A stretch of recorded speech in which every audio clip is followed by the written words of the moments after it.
Hello there guys, this is I Can't Witch Without for this week, and this week it is I Can't Witch Without Obsidian. So a few things before we start. I have a few videos to catch up on. It's been one of those weeks dealing with all sorts of good stuff, government trip visits, all sorts of interesting stuff. Not at all interesting, and because of that I'm behind on the regular witchy type videos, the informational videos, the videos to reach out and discuss and debate and help and generally witch out loud. So there you go, we are a bit behind, but I did want to do Obsidian and I've been considering it, and then Tina Cat Lady sort of poked me and I was like, yeah, it's Obsidian this week then. So, disclaimer at the start of the video, as always, the series is not to say you cannot be a witch without X, Y and Z. It's just things I use regularly within my practice, my witchcraft practice. I look at a standardised meaning at the beginning of each video to give you a place to jump off from, and then we talk about how I feel about the crystals technically in this video, or whatever we're looking at that week.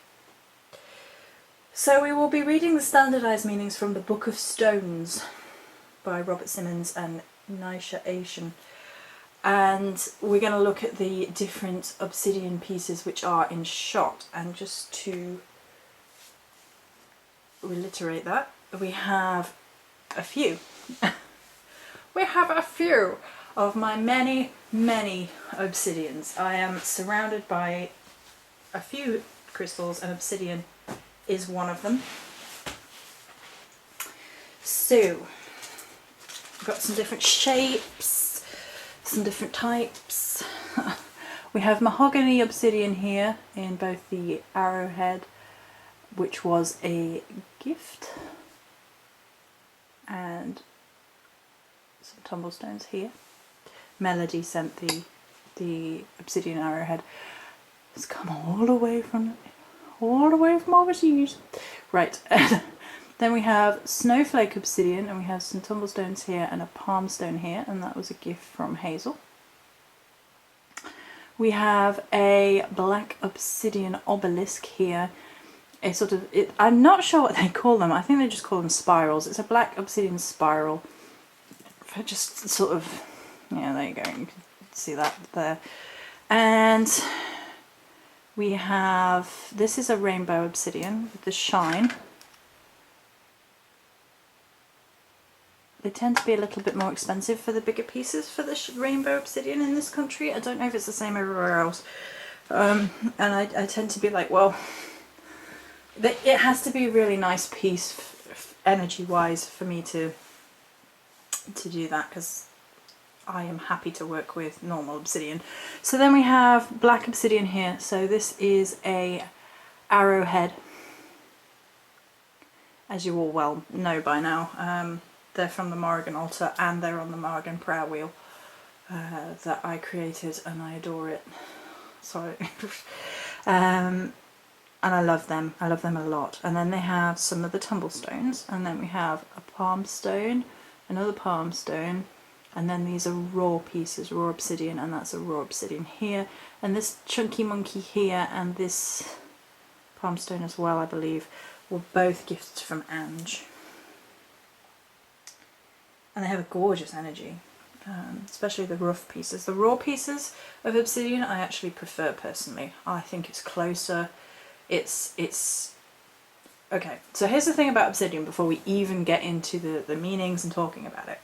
Obsidian is one of those crystals, and I've heard it a lot, that some people find it overwhelming energy-wise to work with. It's too strong an energy, it kind of makes people feel a bit uneasy, and they don't like it. Now, me personally, I friggin' adore it. I can't get enough of obsidian. I think it's amazing. I was in the shower thinking of how I feel about obsidian, and I had inspiration flash through me as like how I wanted to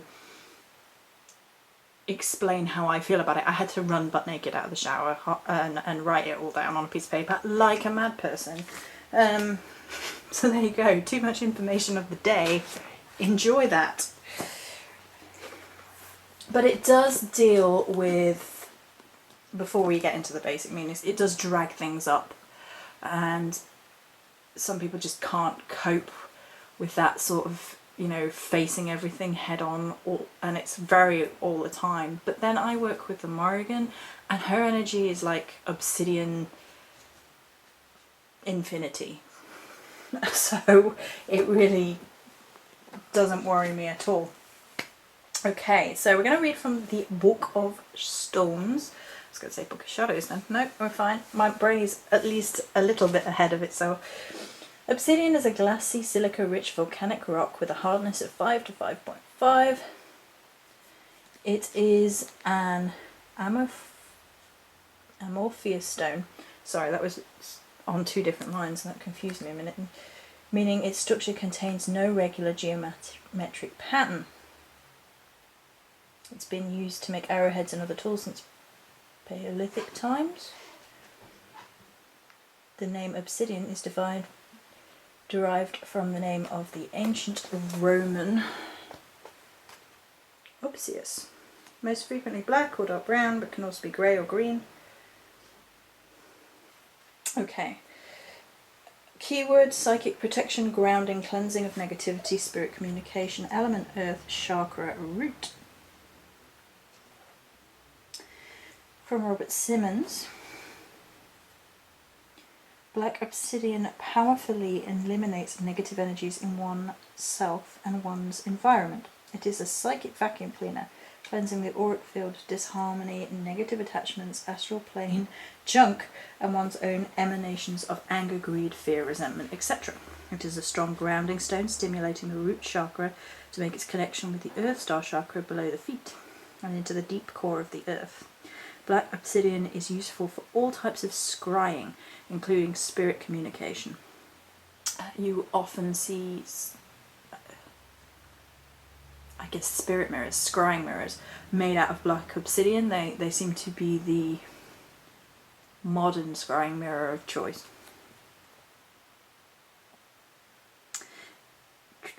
If one sets up a low light environment and sits gazing into a polished black obsidian slab or sphere, it's quite possible the images of loved ones who have passed over will appear in the reflected surface. At the same time, one may feel their messages as thoughts appearing in their own mind. Okay, let's explain that. So if you're sort of scrying into a mirror or an orb made of obsidian, it's quite...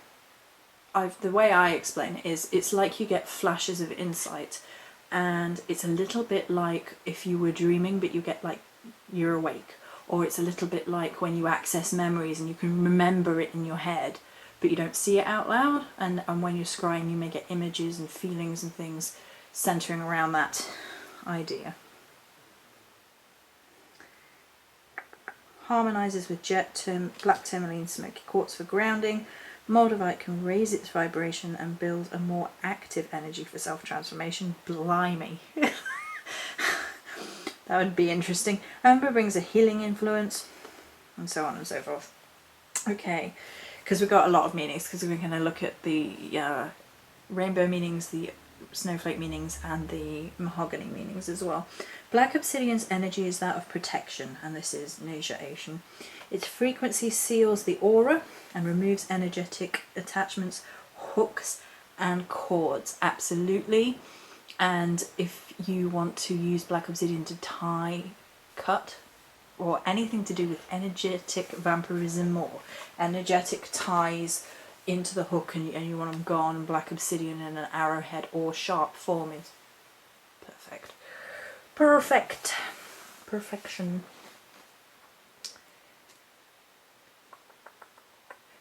Black obsidian's energy creates a protective shield that helps one remain centered when facing negativity.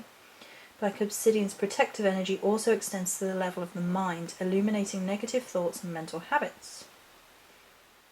It allows one to perceive where one is creating negativity in one's own life, and guides one to change the underlying patterns that create a negative reality. So this is what a lot of people may or may not struggle with. It helps uncover unconscious thoughts and patterns that inhibit spiritual and personal growth.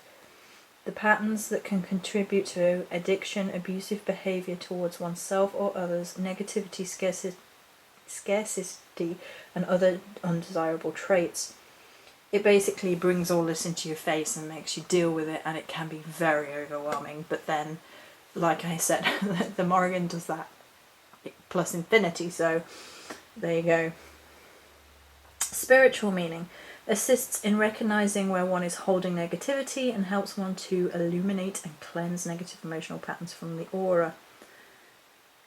It can help those who are very psychically or emotionally sensitive to maintain the integrity of their energy fields. Emotional is a powerful emotional teacher, leading to understanding and acceptance of the darker side of one's nature, so that the aspect can be evolved and illuminated. Assists in breaking negative emotional-based patterns such as self-abuse, etc. Physical removes blockages from the meridian system, the energy system around the body. Affirmation.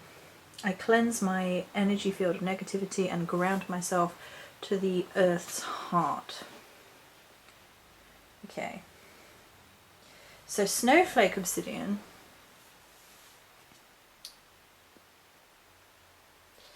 is given again as being of the earth, which is interesting given it's volcanic. You'd think that it would be fire and earth. As given as the third eye as well as the root chakra. It's obviously named for its snowflake-like pattern. Robert Simmons' Snowflake Obsidian enables one to make the best of a bad situation by clearing negative and self-defeating thoughts. Grounds one's thinking. It also increases one's psychic sensitivity, making one more able to notice the meaningful synchronicities that point the way to a higher path. It obviously is not as good for scrying as black obsidian because of the pattern within it. However, it can help with past life recall, especially those relating to present difficulties. And then Nature Asian says, carries courage and persistence to those on the edge of hope. Helps you to pay attention to the details. It is the stone of the tracker, allowing one to attune to one's environment and perceive the flow of universal energy that forms and supports it. Spiritually, helps one recognize the guidance and assistance that are always available through the natural world. It is an exit stone for attuning to animal totems and allies. Emotional, helps one to overcome the poor me attitudes of victimization. Affirmation. In my evolutionary process, I call for assistance from the universe and all friends and spirits, and I ask that everything I need will come to me in assistance and healing. Right, so I'm going to segue before we read the meanings of mahogany and rainbow. So, for me, Snowflake Obsidian is often given as a slightly less intense energy of black obsidian. And I can see that. It has a little bit more of a duality to it, a little bit more balance to it. And I think what is hinted at in this meaning, but isn't really fully pushed home, is, for me, obsidian is very much a stone of action, whereas Snowflake Obsidian is a little bit calmer. It sort of balances the thought process. And it has this, rather than obsidian, which is like, this is what you need to deal with it right now, get on that right now, no sympathy. Snowflake Obsidian is a little bit softer. It's like, these are the things you need to deal with, and we're going to deal with them, and it's going to be okay. And you remember that you have these support systems in place, and remember that it's not all as hopeless as it seems. So it's a little bit softer in its approach. It's a little bit gentler. It's really, really good if you're really particularly anxious around a situation, and it's something that you need to face, but it's causing you a lot of anxiety. And I will use an example from my own life. I'm considering not doing it, but we will be vague about the experience. So I had to have, last year, I had to go for a medical test. And given my history, I didn't want to do it. And it was freaking me out. And it had to be done for it was a check, so it's like a one of those necessary things that women have to go through. And given my history, it was freaking me out. I was having nightmares and all sorts, and I took the Snowflake Obsidian with me and I got through it. So it really does sort of pull you back from your anxiety, like overriding your logical brain, if you like. It really does help you get through tough situations with a little bit more support than black obsidian. Mahogany obsidian, which is this one. Release from inner limitations, healing feelings of unworthiness, connected to earth as well as the root chakra and the sexual or creative second chakra. Simmons can help cleanse the second chakra of negative energies and residual negativity from old wounds.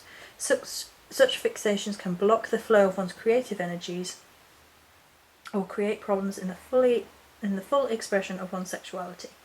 It is important to work to make sure this chakra opens freely. Using mahogany obsidian in meditation or in a body layout can draw the poison out of old wounds, as well as memories of shame, humiliation and abuse, releasing them. Can remove negative psychic implants that hold back your ability to create and move forward in other areas, dispels feelings of unworthiness, shields one from psychic attack, whether it be from negative entities on the astral plane or the unconscious co-worker's attempt to put down. Etheric bodyguard. And then Nasia Asian helps one move out of scarcity into abundance. Assists in opening and cleansing the grounding channel. Dissolves ancestral patterns of abuse, negativity, hatred or fear that are ingrained. Strengthens the body's organs and tissues, helping in detoxification as well as discharging of poisons, working well with the liver and kidneys. Affirmation, I am worthy of the blessings of a good and fruitful life. Okay. So this doesn't really cover how I feel about mahogany obsidian at all. It hints at it. For me, mahogany obsidian is far more sexualized than the other obsidians. It's naughtier, it's a dirty-minded crystal, I'm telling you right now. Mahogany obsidian plays well with the Morrigan energies of embracing your inner sexuality in a positive, healthy fashion. It kind of has the charge element of obsidian, so it charges you up in a sort of sexualized sense. It also helps you be free from shame attached to feelings of sexuality, whatever they might be, and overcoming problems to do with sexuality, especially if you are ashamed of it. It's a good crystal for those who have received conditioning about their sexuality. So if there are feelings of self-shame. And this can be in many situations. There are a couple actually. There is the overcoming of slut shaming for women, and Mahogany Obsidian can be a really great crystal to work with if that you feel guilty about having a sexual life.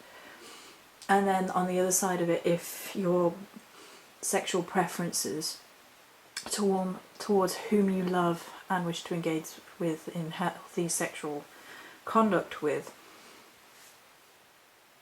has arisen from feelings of shame, and like your family has degraded your choices and things of that, Mahogany Obsidian can help with that.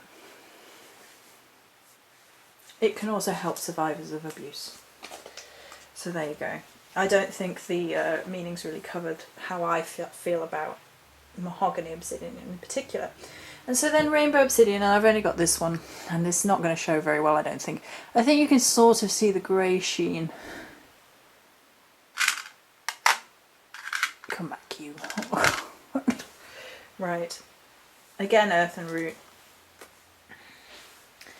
Helps take the downward journey to unexpected light. One often expects the spiritual light to be found above, but for most human beings it is impossible to escape the prison of one's own wounded psyche without going down. This journey into the depths is amazing and necessary. As one descends, one finds the forgotten pieces of the self which have been left behind at each point of wounding. Oh my god, this is perfect for Obsidian. This is perfect for all Obsidian. Reclaim the parts and continue downwards. One may experience more emptiness and deeper darkness before suddenly bursting into light at the very nadir of the descent. Often such journeys downwards are precipitated by crisis in one's outer life. However, meditating with Rainbow Obsidian can facilitate a more voluntary experience of the depths.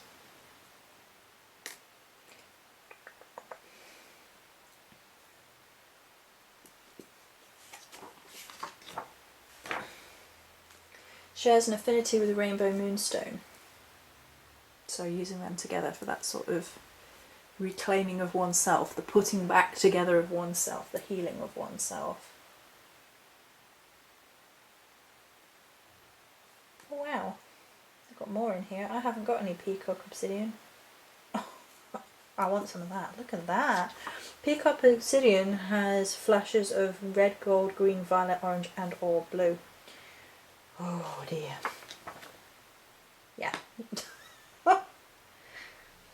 So there you go. That is the meaning of Rainbow Obsidian from the book Deep Breaths, and we've already had quite a few of my experiences with Obsidian. So let's have a look at some of the metaphysical or magical correspondences. So we've already sort of mentioned that we can use the arrowheads for cutting cords and ties and unhooking things out of the spiritual energy field. Arrowheads as well, obviously they have this beautiful connection with the Morrigan as a sort of ancient form of weaponry. They are also quite directional for obvious reasons. I don't think that needs further explanation. So you can use it in sort of directional magic, banishing work. You can also use it in a much more positive sense if you felt the need. I guess it's like the Aboriginal walkabout type energy. If you felt the need to go on a journey and you needed a sense of direction, arrowheads can be perfect for that. They're very good for cutting and pointing and energies surrounding that sort of thing.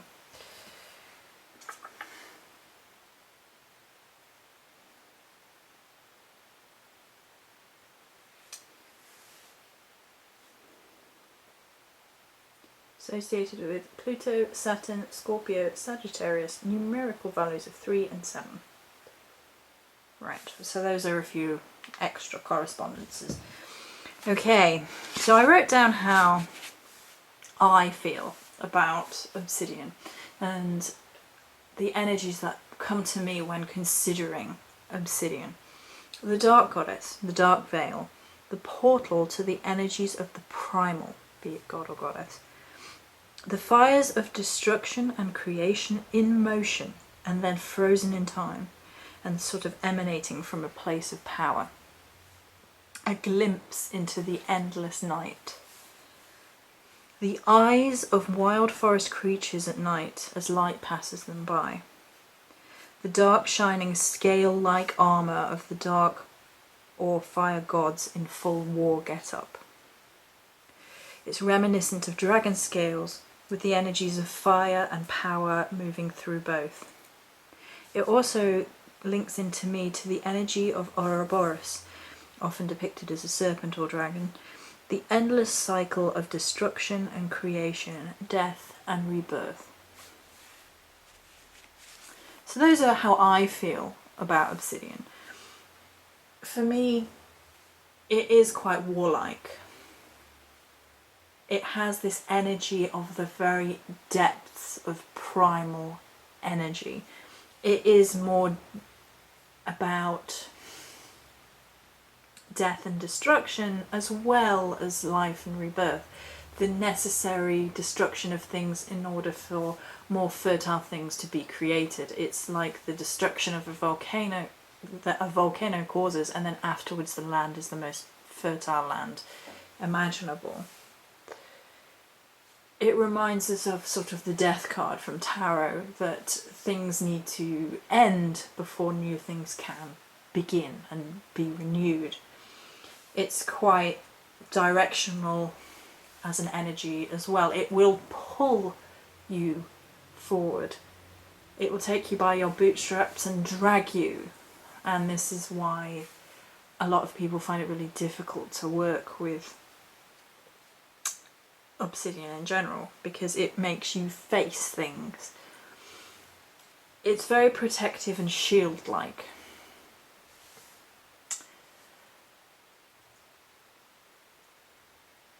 I think because for me, it kind of works for a dark absorption mirror element. You can use it as a mirror, as a literal reflection of negativity, but it also has this sort of energy of the void, and it just drags things into it and destroys them in that primal sort of inferno-like destructive energy, and then recreates it to be something else, something better.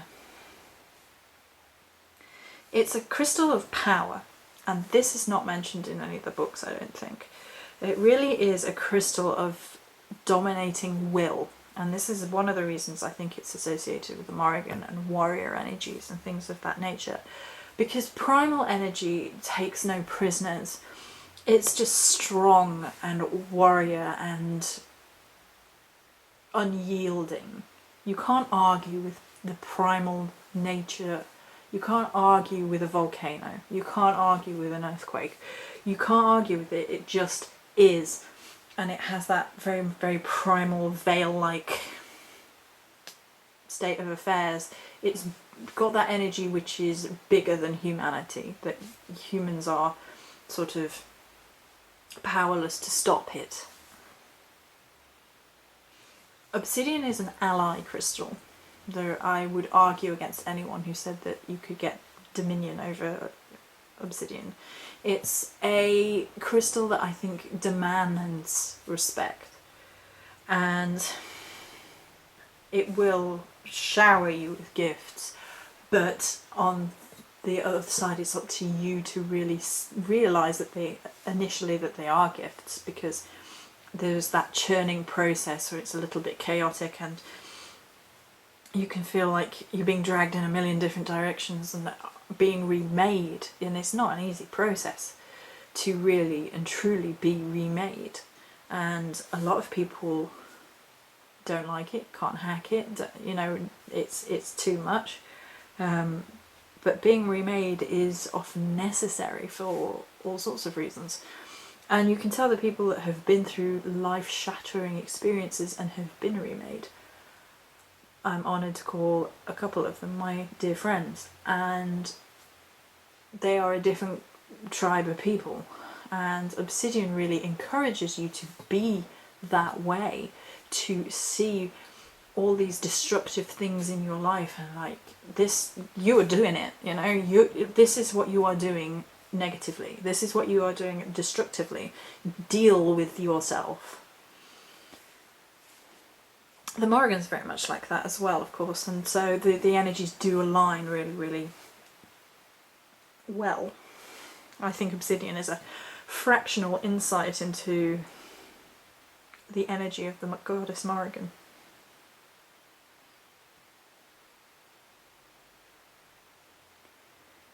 So I think, I mean, I've covered the, you know, it's quite death aspecty and primal energy.